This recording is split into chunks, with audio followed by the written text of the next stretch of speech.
আসসালামু আলাইকুম। আশা করি সবাই ভালো আছেন। আমি এই ভিডিওটাতে নিশ, আইডিয়াল ক্লায়েন্ট অ্যাভাটার এটা নিয়ে আলোচনা করব। তো আমি চেষ্টা করতেছি যে জিনিসটা কতটা সহজভাবে আপনাদেরকে বোঝানো যায়। ঠিক আছে? যেমন জিনিসটা আসলে থিওরিটিক্যাল ওইভাবে আমি বোঝাতে চাচ্ছি না। যেন আপনি আপনার ব্রেনে সেট হয়ে যায় যে আমি ঠিক এই স্টাইলে আমি সামনের দিকে যাবো। আপনি একজন মেন্টরের কাছ থেকে একটা আপনি গাইডলাইন নেওয়া মানে হচ্ছে আপনি সেই স্টাইলে নিজেকে পরিচালনা করবেন। ঠিক আছে? তো যখন আপনি আপনার সার্ভিস সেল করার জন্য নিজে অলরেডি প্রস্তুত, আপনি অলরেডি আপনার একটা স্কিল আছে এবং সেই স্কিলটা অবশ্যই একটা ভালো পরিমাণ একটা ভালো লেভেলের স্কিল। ঠিক আছে? যে অল্প কিছু দিন কাজ করে বা আমার পোর্টফোলিও ভালো না, স্কিল ভালো না, এরকম হলে কিন্তু আসলে খুব ভালো কিছু করা যায় না। কারণ আমি এখানে পুরো ওয়ার্ল্ডের সাথে কম্পিটিশন করতেছি আমার সার্ভিসটা নিয়ে সেল করার জন্য। ঠিক আছে? সো এখানে আমাকে অবশ্যই একটু ডিফারেন্ট হতে হবে। তো এখানে ব্যাপারটা লক্ষ্য করেন, আমি সহজভাবে কিভাবে ব্যাপারটা বলতেছি। এখানে আমি লিখেছি niche is equal to skill of focus plus ideal client avatar. এই স্কিল অফ ফোকাস বলতে আমি কি বুঝিয়েছি? স্কিল অফ ফোকাস বলতে আপনার মাল্টি স্কিল থাকতে পারে, আপনি ভার্সেটাইল হইতে পারেন, আপনি অনেক কিছু জানেন, কিন্তু যখন আপনি আপনার বিজনেসের জন্য, আপনার সার্ভিস সেল করার জন্য আপনি মার্কেটিং করবেন, তখন একটা স্পেসিফিক একটা স্কিল নিয়ে আপনি মার্কেটিং করবেন। স্পেসিফিক স্কিলটা কি হবে? স্পেসিফিক স্কিলটা হইতে পারে এরকম, যেমন আমি আপনাদেরকে বলেছিলাম যে এখানে এই যে আমি লিড ম্যাগনেট ডিজাইন করেছি এখানে। ঠিক আছে? এখানে স্পেসিফিক স্কিলটাকে আমি লিড ম্যাগনেট ডিজাইন ধরে নিয়েছি। ঠিক আছে? যে I am lead magnet designer for course creators, এটা হচ্ছে আমার আইডিয়াল ক্লায়েন্ট, আমি আইডিয়াল ক্লায়েন্টের জন্য বানাবো। ঠিক আছে? তো এখানে আমাকে কি কি জিনিস লক্ষ্য রাখতে হবে? প্রথম হচ্ছে যে আমাকে স্কিল অফ ফোকাস। এখন আমি যদিও অনেক ধরনের ডিজাইন করতে পারি, আমি যদিও অনেক ধরনের কন্টেন্ট ক্রিয়েট করতে পারি, বা যার যত আমার এক্সট্রা অনেক স্কিল থাকতেই পারে, কিন্তু আমি যখন ফার্স্ট আমি আমার নিজেকে মার্কেটিং করবো, আমার বেশ কিছু ক্লায়েন্ট প্রয়োজন, তখন আমি অবশ্যই একটা স্পেসিফিক একটা স্কিল দিয়ে একটা স্পেসিফিক একটা ক্লায়েন্ট ইন্ডাস্ট্রি ধরবো। ঠিক আছে? ইন্ডাস্ট্রি ব্যাপারটা আমরা পরে আলোচনা করতেছি, এখানে আইডিয়াল ক্লায়েন্ট ব্যাপারটা নিয়ে আলোচনা করতেছি। তো এখানে I am lead magnet designer for course creators. ঠিক আছে? প্রচন্ড পরিমাণ স্পেসিফিক এখানে লিড ম্যাগনেট ডিজাইন। আমি জানি এই পিপলের এই ক্লায়েন্টগুলার, এই আইডিয়াল ক্লায়েন্টগুলার অবশ্যই একটা লিড ম্যাগনেট প্রয়োজন। আমি এই লিড ম্যাগনেটটা ধরেই কিন্তু আমি তার সাথে কথা বলবো, তার সাথে মার্কেটিং করবো। ঠিক আছে? আমি এখন যদি স্পেসিফিক জিনিসটাকে না ধরি, তাহলে আমি তাকে যদি কোল্ড ইমেল পাঠাই বা আমি তার সাথে যদি লিঙ্কডিনে কথা বলতে যাই, আমি তার সাথে কি নিয়ে কথা বলবো? আমি তার সাথে তার কোন জিনিসটা প্রয়োজন এই সাবজেক্টটা নিয়ে তার সাথে আমি কথা বলবো। ঠিক আছে? তার এই লিড ম্যাগনেটটা তার বিজনেসের একটা সাবজেক্ট, এবং এই সাবজেক্টটা হচ্ছে আমার স্কিল। ঠিক আছে? তার অনেক সাবজেক্ট থাকতে পারে তার বিজনেসের, কিন্তু তার বিজনেসের যেই সাবজেক্টটা আমার স্কিলের সাথে যাচ্ছে সেই সাবজেক্টটা নিয়ে আমি তার সাথে কথা বলতে পারবো। আদার্স অন্য কোনো কথা তো আমার পক্ষে বলা পসিবল না। ঠিক আছে? পক্ষান্তরে আমি আরেকটা উদাহরণ দিই, যেমন আমি স্পেসিফিক প্যাকেজিং ডিজাইন করি, স্পেসিফিক একটা স্কিল আমার, আমি অনেক ধরনের প্যাকেজিং করতে পারি, কিন্তু আমি এখানে ধরে নিলাম যে আমি শুধুমাত্র ই কমার্স সেলার যারা, বা যারা অর্গানিক ফুড নিয়ে কাজ করে, বা যারা কফি কোম্পানি থাকতে পারে, বা যারা চকলেট কোম্পানি থাকতে পারে, অর্গানিক ফুড থাকতে পারে, তাদের সাথে আমি কাজ করবো। ঠিক আছে? যেমন এটা একটা অর্গানিক ফুড, যেমন এদের ডিজাইনগুলো সব আমাদেরই করা। এই যে একটা অর্গানিক ফুড নিয়ে কাজ করে, এখানে প্রত্যেকটা ডিজাইন আমাদের করা, এবং রিসেন্টলিও নতুন একটা ডিজাইন আমাদের হয়েছে, এটা এখন মেবি হয়নি, প্রিন্ট হয়নি। তো এখানে ব্যাপারটা কি হলো? ব্যাপারটা হচ্ছে যে আমি একটা স্পেসিফিক একটা পর্যায়ে চলে যাচ্ছি, যে তার প্রয়োজনটা আমি এখানে বাইর করছি, তার প্রয়োজন হচ্ছে প্যাকেজিং ডিজাইন। এখন এই ব্যক্তিটাকে, এই কোম্পানিটাকে গিয়ে যদি আমি বলি যে সাপোজ এমন একটা জিনিস যে সার্ভিসের তার আসলে প্রয়োজন নাই। ঠিক আছে? যেমন যেমন সে সাধারণত এই প্রোডাক্টটা সেল করে। ঠিক আছে? তার ধরে নিলাম আমরা ব্রুশিয়ার ডিজাইনের তেমন একটা প্রয়োজন নাই। তো আমি তার কাছে গেলাম আমার ব্রুশিয়ার ডিজাইনের সার্ভিস সেল করার জন্য, বা আমি তাকে বলতেছি যে, যেমন সে এটা একটা ই কমার্স সাইটে, ই কমার্স সে সম্ভবত শপিফাই বা এরকম ইয়েতে তার সার্ভিস সেল করে। তখন আমি তাকে গিয়ে বলতেছি যে তুমি আমার এসইও সার্ভিসটা কিনো, বা তুমি আমার কন্টেন্ট রাইটিং এর সার্ভিসটা কিনো, কিন্তু এই সার্ভিসটা তার আসলে প্রয়োজন নাই। ঠিক আছে? যেমন একটা কোম্পানি, সে একটা ই কমার্স কোম্পানি যারা পেইড অ্যাডের উপর নির্ভরশীল, তাকে যদি আমি গিয়ে বলি যে তুমি আমার এসইও সার্ভিসটা নাও, সে কিন্তু নিতে ইন্টারেস্টেড হবে না। ঠিক আছে? কারণ সে পেইড অ্যাডের উপর নির্ভরশীল। আমাকে যাইতে হবে লোকাল বিজনেস ওনারদের কাছে যারা এসইওর ব্যাপারে ইন্টারেস্টেড, এবং এটা তাদের লং টার্ম একটা সলিউশন দেয় তাদেরকে। তো আমাকে এই জন্য একটা ইন্ডাস্ট্রির একটা ক্লায়েন্ট, আইডিয়াল ক্লায়েন্টের, বা একটা আইডিয়াল ক্লায়েন্টের যেটা প্রয়োজন সেটাই আমাকে বাইর করতে হবে। প্রথমে তার প্রয়োজনীয়তা বাইর করতে হবে। প্রয়োজনীয়তাটা কি? তার একটা লিড ম্যাগনেট প্রয়োজন, অথবা তার প্রয়োজনটা কি? তার একটা প্যাকেজিং ডিজাইন প্রয়োজন। আমি বুঝতে পারলাম যে তার প্যাকেজিং ডিজাইনটা প্রয়োজন, এবং সে কোন ইন্ডাস্ট্রি নিয়ে কাজ করতে পারে, এই ইন্ডাস্ট্রি নিয়ে আমি তার কাছে আমি মার্কেটিং করবো। ঠিক আছে? এখন আমি যদি এই দুইটা জিনিস আমি না মিলাইতে পারি, তাহলে কিন্তু আমি একটা স্পেসিফিক স্টাইলে যাইতে পারতেছি না। ঠিক আছে? যেমন এইটা আইডিয়াল ক্লায়েন্ট আমি কিভাবে বাইর করবো এটা নিয়ে পরে আলোচনা করতেছি। যেমন এখানে আমি একটা শীট তৈরি করেছি, এটা আমি আপনাদেরকে দিয়ে দিব। যেমন আমাদের স্কিল, এটা একটা ব্রড স্কিল গ্রাফিক ডিজাইন, কিন্তু আমরা মার্কেটিংটা করবো এইভাবে যে branding and identity for online coaches. ঠিক আছে? যে আমার স্পেসিফিক স্কিলটা হবে এইটা, এবং আমার স্পেসিফিক অ্যাভাটার, স্পেসিফিক পার্সন অডিয়েন্সটা হবে এই ইন্ডাস্ট্রির অডিয়েন্স, অনলাইন কোচ। এই ইন্ডাস্ট্রির অডিয়েন্স হবে হচ্ছে আমার এই ব্র্যান্ডিং এন্ড আইডেন্টিটির আমি মাল্টিপল স্কিল সেল করতে পারবো, এতে কোনো সমস্যা নেই। যেমন আমি নিজেও মাল্টিপল সার্ভিস দিই। তো কিন্তু আমি যখন মার্কেটিংটা করবো, আমাকে একটা স্পেসিফিক একটা জিনিস নিয়ে মার্কেটিং করতে হবে, তাহলে এই মার্কেটিং করাটা আমার জন্য ইজি হবে। ঠিক আছে? কারণ একটা পয়েন্ট ধরে যখন আমি কথা বলবো, তখন তার সাথে আমি টু দ্য পয়েন্টে কথা বলবো। কিন্তু আমি যদি তাকে মাল্টিপল জিনিস বলি যে আমি এটা করি, এভাবে না। প্রথমে আমি তার সাথে একটা সাবজেক্ট নিয়ে কথা বলবো, একটা সাবজেক্ট নিয়ে তাকে আমি সার্ভিস দিব। দেওয়ার পরে আমি তার কাছে আমি আপসেল করবো যে আমি এই সার্ভিসগুলো কিন্তু আমি সেল করি। তো এখানে আমি অনেকগুলো উদাহরণ দিয়ে দিচ্ছি যেটা আপনাদের কাজে লাগবে। ঠিক আছে? যে সোশ্যাল মিডিয়া ইমেজ কার জন্য, social media manager, marketer, e commerce, এরকম কার জন্য। ধরেন আপনি সোশ্যাল মিডিয়া ডিজাইনের সার্ভিস সেল করেন, কিন্তু আপনি টার্গেট করলেন ফাইন্যান্সিয়াল অ্যাডভাইজারদেরকে। ফাইন্যান্সিয়াল অ্যাডভাইজারদের কিন্তু কখনোই সোশ্যাল মিডিয়া ডিজাইনের সার্ভিস প্রয়োজন হয় না, এবং তারা অনলাইনে অ্যাক্টিভ না ওইরকম। এই জন্য তাদের কাছে যদি আমি social media design service sell করতে চাই, এটা কিন্তু আমার একেবারেই একটা অপ্রয়োজনীয় একটা ব্যাপার হবে। ঠিক আছে? যেমন আপনি রেস্টুরেন্টে টার্গেট করলেন, রেস্টুরেন্টের অবশ্যই মেনু ডিজাইন প্রয়োজন, আপনি তাকে টার্গেট করবেন এবং তার সাথে কথা বলবেন মেনু ডিজাইনের ব্যাপারে।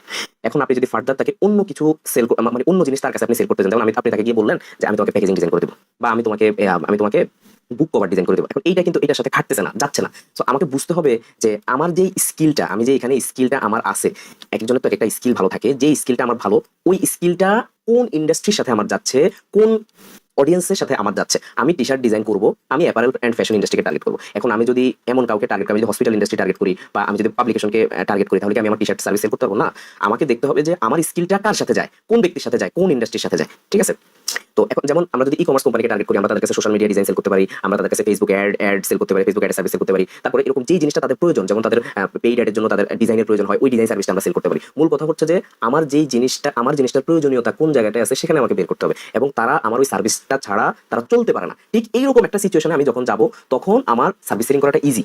আর যদি আমি স্পেসিফিক এই জায়গাটা ঠিক না করে আমি দ্রুত মানে অন্যান্য উল্টাপাল্টা ইন্ডাস্ট্রিকে যদি আমি টার্গেট করি, তাহলে কিন্তু আমার এই সার্ভিস আমি সেল করতে পারবো না। ঠিক আছে? তো এই জন্য আমি বিভিন্ন এখানে আমি একটা বিভিন্ন সোর্স থেকে নিয়ে আমি এই জিনিসগুলো আমি সংগ্রহ করছি যে কোন স্কিলের জন্য কোন ইন্ডাস্ট্রি নিয়ে কাজ করা যায়, এটার একটা সম্ভাব্য একটা ডাটা। ঠিক আছে? যে আমি একাডেমিক রাইটিং কার জন্য করবো, রিসার্চ রাইটিংটা আমি অথরদের জন্য করতে পারি, এরকম প্রত্যেকটার জন্য আমাদের মোটামুটি যত স্কিল আছে সবগুলো মিলাই আমি এরকম একটা করে নিছি। হ্যাঁ, এটা দেখলে আপনাদের একটা আইডিয়া হবে যে হ্যাঁ, আমার স্কিল অনুযায়ী আমি এই ইন্ডাস্ট্রির সাথে কাজ করতে পারি। ঠিক আছে? আপনি ভালো লেআউট ডিজাইন করেন, আপনি ম্যাগাজিনের ডিজাইন করেন, ব্রুশিয়ার ডিজাইন করেন, এখন আপনি পাবলিকেশনের সাথে কাজ করতে পারেন, যারা পাবলিকেশন কোম্পানি, এবং এই পাবলিকেশন তারা ম্যাগাজিন নিয়ে কাজ করে, তাদের কাজটাই হচ্ছে ম্যাগাজিন নিয়ে। কিন্তু আপনি এই ম্যাগাজিন বা ক্যাটালগ লেআউট যাদের প্রয়োজন নাই, আপনি এটা এমন একটা কোম্পানির কাছে গেলেন যাদের ম্যাগাজিন প্রয়োজন নাই। ঠিক আছে? যেমন একটা অনলাইন কোচ, যে একজন কোচ, তার কিন্তু একটা লিড ম্যাগনেটের প্রয়োজন। তাকে যদি আপনি বলেন যে আপনি তার কাছে গেলেন ম্যাগাজিন সার্ভিস করার জন্য, তাহলে কিন্তু সে আপনার সার্ভিসটা নিবে না। ঠিক আছে?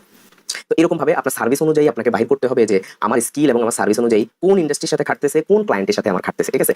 এইটা যখন ডিফাইন হবে, দেন আমি এই আইডিয়াল ক্লায়েন্ট অ্যাভাটারটা নিয়ে আমি রিসার্চ করা শুরু করবো যে কোন ক্লায়েন্টটা আমার আইডিয়াল ক্লায়েন্ট হইতে পারে। ঠিক আছে? আইডিয়াল ক্লায়েন্ট হওয়ার জন্য অবশ্যই আমাকে বেশ কিছু জিনিস, আমার মতে 3টা শর্ত অবশ্যই থাকা লাগবে। ঠিক আছে? প্রথম কথা, আমি তখন যেটা বললাম যে তাদেরকে আসলে আমার সার্ভিস প্রয়োজন কিনা, তাদের শিরা উপশিরাতে আমার সার্ভিসটা যেন তাদের শিরা উপশিরাতে মানে মানে প্রয়োজন, এটা ছাড়া তাদের চলবে না। ঠিক আছে? আপনি ই কমার্স কোম্পানিগুলো দেখবেন যে তারা ইনস্টাগ্রামে খুব অ্যাক্টিভ, কারণ ইনস্টাগ্রাম থেকে তাদের প্রচুর সেল আসে। রাইট নাও যেমন তারা খুব টিকটকে খুব অ্যাক্টিভ। তো এরকম ভাবে আমার বুঝতে হবে যে আমার এই জন্য তাদের তারা যে অ্যাক্টিভ, কারণ এই কারণে তাদের কিন্তু সোশ্যাল মিডিয়া ডিজাইন লাগে, সোশ্যাল মিডিয়ার জন্য তাদের কন্টেন্ট ক্রিয়েটর লাগে। তো এই ব্যাপারগুলো তাদের মানে না হলে তারা চলেই না। ঠিক আছে? তো এই আমি যেমন আরেকটা উদাহরণ যদি দিই, সাপোজ আমি ভালো ইউটিউবে থাম্বনেল বানাইতে পারি। ঠিক আছে? এখন এই থাম্বনেলটা যদি আমি কাদেরকে টার্গেট করবো, আমি টার্গেট করবো সাপোজ এমন হইতে পারে যে ইউটিউবে যারা মেক মানি নিশ নিয়ে কাজ করে। ঠিক আছে? যে মেক মানি নিশ নিয়ে যারা কাজ করে, তাদের উইকলি 3টা 4টা 5টা তাদের প্রয়োজন হয়, থাম্বনেলের প্রয়োজন হয়। সো আমার যে স্কিলটা, এটা আমি কি করলাম, ইউটিউবে যারা মেক মানি নিশ নিয়ে কাজ করে, তার আমার এই সার্ভিসটা অলওয়েজ প্রয়োজন। তার কাছে গিয়ে আমি হয়তো একটা অফার ক্রিয়েট করলাম যে মান্থলি আমি তোমাকে এতগুলো ডিজাইন করে দেবো, আমার এরকম 3টা প্যাকেজ আছে। ঠিক আছে? যেখানে আমার প্রয়োজন ওখানে আমি গিয়ে আমি আমার অফারটা সেট করবো। ঠিক আছে? এবং এই ক্লায়েন্টটা যখন আমি বাহির করবো যে আমি এই আইডিয়াল ক্লায়েন্টটা আমার কে হবে, প্রথম ব্যাপার আমি যেটা বললাম, তার সার্ভিসটা প্রয়োজন হয় কিনা, এটা আমাকে রিসার্চ করে বাহির করতে হবে।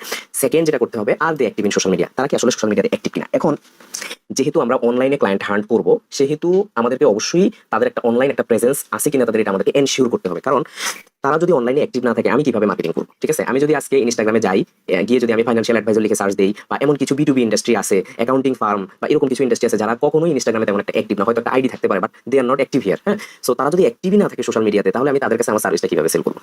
তো প্রথমে দেখতে হবে তাদের আমার সার্ভিসটা প্রয়োজন কিনা। সেকেন্ড দেখতে হবে তারা আসলেই কি কোনো একটা অনলাইন একটা প্ল্যাটফর্মে অ্যাক্টিভ আছে কিনা। যদি অ্যাক্টিভ থাকে তাহলেই তো আমরা মার্কেটিং করতে পারবো, আর অ্যাক্টিভ না থাকলে অবশ্যই আমরা তেমন একটা সুবিধা করতে পারবো না, মার্কেটিং করতে পারবো না। ঠিক আছে? আমাদেরকে প্রত্যেকটা জিনিসের একটা কম্বিনেশন একটা সেট করতে হবে। ঠিক আছে? থার্ড যে ব্যাপারটা, সেটা হচ্ছে তাদের বাজেট আছে কিনা। যেমন আমি বলেছিলাম যে রিয়েল এস্টেট এজেন্টদেরকে আমি যখন টার্গেট করেছি আমি ফেইল্ড, আমি প্রিন্টিং কোম্পানিকে টার্গেট করেছি আমি ফেইল্ড। তো এরকম যে ফেইলিওরগুলো তো বিভিন্ন কারণে আসছে, হয় তাদের আমার সার্ভিস প্রয়োজন নাই, না হলে তারা সোশ্যাল মিডিয়াতে অ্যাক্টিভ না হলে তাদের বাজেট মিলতেছে না। ঠিক আছে? এখন আমি এমন একটা ইন্ডাস্ট্রি সেট করলাম যাদের আমার সার্ভিসটা প্রয়োজন, তারা সোশ্যাল মিডিয়াতে অ্যাক্টিভ, কিন্তু আমি যেই যত টাকায় আমি আমার সার্ভিসটা সেল করতে চাই, এই বাজেটটা কি আসলে তার আছে কিনা, এটা আমাকে বুঝতে হবে। এটা যদি আমি না বুঝি, তাহলে কিন্তু আমি আমার সার্ভিস সেল করতে পারবো না। সো এইভাবে আমাদের ক্লায়েন্টের বিহেভিয়ারগুলো বুঝতে হবে। যেমন আমরা যখন আইডিয়াল ক্লায়েন্ট অ্যাভাটারটা যখন আমরা বাহির করি, তখন কিন্তু আমরা এজ মাচ ইনফরমেশন আমার প্রয়োজন, তার এইজ কত, তার এক্স্যাক্টলি তার অ্যানুয়াল ইনকাম কত, সে কতগুলা বিজনেস ট্রিপ দেয়, সে কি ম্যারিড না আনম্যারিড। এক সময় আমার কাছে মনে হতো যে এগুলো আসলে প্রয়োজন নাই। ঠিক আছে? কিন্তু আসলে এগুলো খুবই প্রয়োজন। যেমন একজন অডিয়েন্স সে যদি বছরে একবার একটা ট্রিপ দেয়, আরেকজন অডিয়েন্স সে যদি 3 থেকে 5 বার দেয় ট্রিপ, তাহলে বুঝে নিতে হবে যে 3 থেকে 5 বার দেয় তার বাইং ক্যাপাসিটিটা বেশি, কারণ হচ্ছে তার প্রফিট বেশি হওয়ার কারণে কিন্তু সে বেশি বেশি ট্রিপ দিতে পারতেছে। ঠিক আছে? এইভাবে করে এই অডিয়েন্সগুলোকে আমরা রিসার্চ করে বাহির করতে হবে যে তাদের আসলেই আমার সার্ভিস প্রয়োজন কিনা। এটার জন্য আমরা বিভিন্নভাবে রিসার্চ করব। আমরা জেনারেলি সবাই বলে গুগল, কোরা, এই ধরনের সোশ্যাল মিডিয়াগুলোতে রিসার্চ করার জন্য। তো আমি প্রথম যেটাকে বলবো, যখন আমরা একটা উইনিং একটা ইন্ডাস্ট্রি পাবো, উইনিং একটা আইডিয়াল ক্লায়েন্ট অ্যাভাটার পাবো, তখন আমাদেরকে ওই ইন্ডাস্ট্রির জার্গন ওয়ার্ডগুলো আমাদেরকে স্টাডি করতে হবে। Jargon word. ঠিক আছে? জার্গন ওয়ার্ড বলতে বোঝায় একটা ইন্ডাস্ট্রির যতগুলো ইম্পর্টেন্ট ওয়ার্ড আছে, ওই ওয়ার্ডগুলো আমাদেরকে জানতে হবে। Real estate jargon word. ঠিক আছে? এই যে যেমন ultimate dictionary of real estate, আমরা এরকম দেখতে 52 এসেনশিয়াল রিয়েল এস্টেট টার্মস, বিভিন্ন ইন্ডাস্ট্রির বিভিন্ন টার্ম থাকে। হ্যাঁ, এই টার্মগুলো আমাদেরকে স্টাডি করতে হবে যে তারা কি ওয়ার্ডগুলো নিয়ে কথা বলে, কোন ওয়ার্ডগুলো তাদের সাথে খুব ইম্পর্টেন্ট, প্রয়োজনীয়। ঠিক আছে? এই জিনিসগুলো আমাদেরকে স্টাডি করতে হবে। প্রত্যেকটা ইন্ডাস্ট্রির অবশ্যই জার্গন ওয়ার্ড থাকে। যেমন আমি যদি দিই যে গ্রাফিক ডিজাইন জার্গন ওয়ার্ড, ঠিক আছে? দেখবেন যে এরকম অনেক এই যে ওয়ার্ডগুলো চলে আসছে যে ডিজাইন ইন্ডাস্ট্রির মধ্যে কি ওয়ার্ডগুলো মানে খুবই common, composition, white space, resolution, hierarchy, pixels এরকম চলে আসে। এরকম প্রত্যেকটা ইন্ডাস্ট্রি নিয়ে এরকম পড়াশোনা করতে হবে। সেকেন্ড যে ব্যাপারটা আমি সবচেয়ে বেশি ইম্পর্টেন্ট মনে করি, আমি যেই ইন্ডাস্ট্রিটাকে টার্গেট করলাম, আমি যে ইন্ডাস্ট্রিটাকে সেট করলাম যে আমি এদের সাথে কাজ করব, তাদের ওই রিলেটেড সোশ্যাল মিডিয়া অ্যাকাউন্টগুলোতে আমি চলে যাব।